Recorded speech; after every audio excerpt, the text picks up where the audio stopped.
ঘড়িতে বন্ধুরা টাইম এখন দুপুর 2টো। লাগেজ নিয়ে র্যাপিডো বুক করে বেরিয়ে পড়লাম আমার গন্তব্যের উদ্দেশ্যে। আজকে আমার গন্তব্য ফার্স্ট ডেস্টিনেশন হচ্ছে কলকাতা এয়ারপোর্ট, ডোমেস্টিকেট এয়ারপোর্ট, অ্যান্ড সেকেন্ড ডেস্টিনেশন হলো গোয়া এয়ারপোর্ট। সো টেম্পারেচার আজ খুবই হাই, যেটা দেখে বুঝতেই পারছো অলরেডি। রাস্তাতে গাড়ি সেরকম নেই এয়ারপোর্টের দিকে যাওয়ার জন্য। সো আমিই যাচ্ছি বলতে পারো র্যাপিডো করে। আর প্রচণ্ড রোদের তাপ। আমার রুম থেকে ডিস্টেন্স হচ্ছে এয়ারপোর্টের প্রায় 4.5 কিলোমিটার মতো, একদমই কাছে। সো অলরেডি আমরা দেখতে দেখতে পৌঁছেও গেলাম এয়ারপোর্টের কাছে।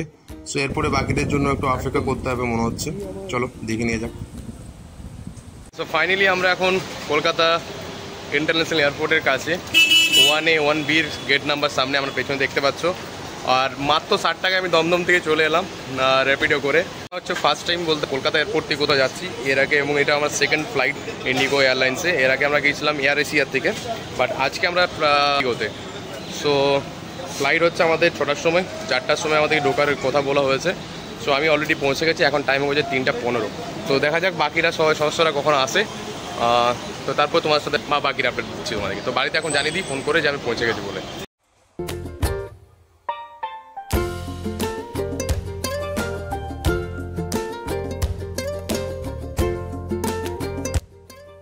দেওয়া হবে অ্যান্ড টিকিট নিয়ে আমরা এখানে ভিতরে এন্ট্রি করবো। সো সেই জন্য প্রথমে টিকিটটা নিয়ে নিয়ে গেছি। চলো টিকিটটা নিয়ে যাক। তো ফাইনালি এরপর আমি আর অর্জুন এন্ট্রি করছি 2A অ্যান্ড 2B এর মধ্যে দিয়ে। আর টাইম হয়ে গেছে 4টা 41। কটার সময় ফ্লাইট আমাদের? 6টা 25 ফ্লাইট।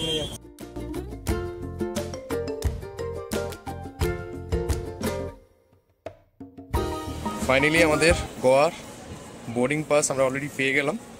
আর এখানে ক্লিয়ারলি মেনশন করা আছে আমার নাম, আর এই 3টে ট্যাগ দেওয়া আছে ব্যাগের, আমাদের 3টে লাগেজের। সো এখান থেকে এরপর আমরা সিকিউরিটি চেকিং করবো অ্যান্ড দেন এন্ট্রি করবো আমরা ফ্লাইটে। আমাদের বোর্ডিং স্টার্ট হয়ে গেছে। এই হচ্ছে গেট নাম্বার 19 দিয়ে। আর আমাদের এই ফ্লাইট হচ্ছে, এই ফ্লাইটটা করে আমরা যাচ্ছি আজকে গোয়া। ফাইনালি আমরা প্লেনে চেপে গেছি, আমি অর্জুন। আর আমাদের পেছনে হচ্ছে পাশে হচ্ছে টিম ম্যানেজার আমাদের দাদা। এখন পুরো একটু ব্যস্ত আছে দাদা, এখন সবাইকে বসানো ঠিকঠাক হয়েছে কিনা দেখার জন্য, বাট ও তোমার সঙ্গে পরে জয়েন করছে। সো এই হলো এখনকার যে কারেন্ট সিচুয়েশান। আর একটা সিট পেয়ে গেছি, আর এই যে দেখতেই পাচ্ছ আর কিছুক্ষণের মধ্যে আমাদের বোর্ডিং কমপ্লিট হয়ে গেছে। আর কিছুক্ষণের মধ্যে ফ্লাইট ছাড়বে। সো অপ ফর দ্য বেস্ট। দেখা হবে।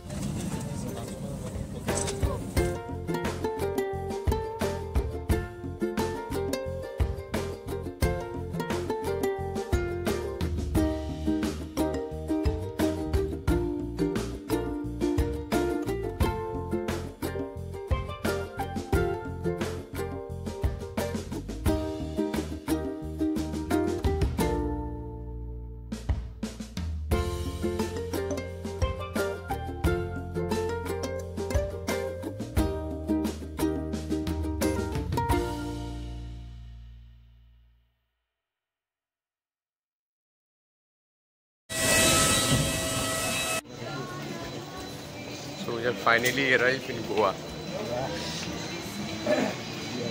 তো আমরা এখান থেকে এক্সিট করবো এবং আমাদের ব্যাগগুলো নেবো অ্যান্ড সোজা চলে যাবো হোটেলের উদ্দেশ্যে। সুন্দর গোয়া এয়ারপোর্ট। আমরা জাস্ট এখান থেকে ব্যাগটা নিলাম, কালেক্ট করলাম। আর অর্জুনের ব্যাগ কালেক্ট করা হয়ে গেছে। টাইম হয়ে গেছে প্রায় 9টা 20, অলমোস্ট 10 মিনিট আগে আমাদেরকে পৌঁছে দিয়েছে। এরপর অর্জুন কানের অবস্থা কেমন? গানের অবস্থা একটু শুনতে পাচ্ছিলাম না, এখন মোটামুটি শুনতে পাচ্ছি। গায়েস দেখতে থাকুন, দেখতে থাকুন, অনেক কিছু বাকি আছে এখনো। আমরা জাস্ট এখন এয়ারপোর্ট থেকে জাস্ট লাগেজটা নিলাম, এরপর আমরা আমাদের গন্তব্যস্থলে পৌঁছবো। তারপর আসল গোয়া আপনি দেখতে পাবেন। আমি জাস্ট কিছুদিন আগে বন্ধুদের সাথে আলোচনা করছিলাম যে গোয়া ট্রিপের জন্য। সো ফাইনালি আমরা এখন গোয়া ট্রিপে, এবং আজকে আমি এখন গোয়া পৌঁছে গেছি। সো গোয়া ওকে, তো দেখতেই পাচ্ছ এসব জিনিস গোয়াতেই দেখতে পাওয়া যায়। গোয়া পৌঁছে আমরা এসি বাসে করে এখন যাচ্ছি হোটেলের উদ্দেশ্যে। এখান থেকে প্রায় 40 মিনিট কোনো সময় হচ্ছে আমাদের। দেখা যায় কতক্ষণ মধ্যে পৌঁছে বাসটা দেওয়া হয়।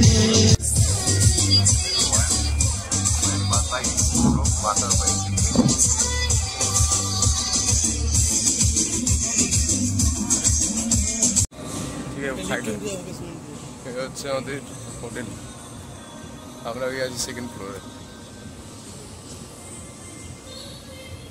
এই হলো বাইরে হোটেলের, অ্যান্ড হচ্ছে আমাদের রুম, ফুললি অটোমেটিক। এই হচ্ছে বেড, সাথে এসি লাগানো আছে। অ্যান্ড এখানে আমাদের নিজস্ব